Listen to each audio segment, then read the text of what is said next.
have been able to enter the president's official and residential buildings in Kiev, after they were abandoned by police.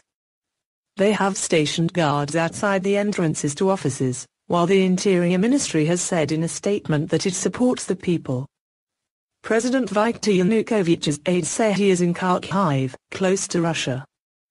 The opposition have called for elections before 25 May, earlier than envisaged in Friday's peace deal.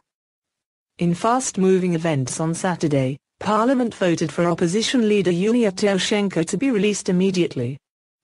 She was sentenced to 7 years in prison in 2011 for abuse of power. Her supporters had always maintained this was simply Mr. Yanukovych taking out his most prominent opponent. Also in Parliament, Speaker Volodymyr Rybak resigned, citing ill health. He has been replaced by Oleksandr Turchinov, an ally of Ms. Tymoshenko. Another Tymoshenko ally, Arsen Avakov, has been appointed interim interior minister. He replaces Vitaly Zakharchenko, who was sacked on Friday after being blamed for the deaths of civilians in last week's crackdown on protests. Vitaly Klitschko, leader of the opposition Udar party, repeated his demand for the president's immediate resignation.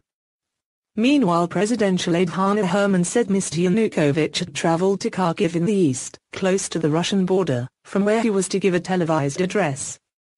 A gathering of deputies from the southeast in Crimea, traditionally Russian-leaning areas, is taking place there, but Ms. Herman said the president had no intention of attending.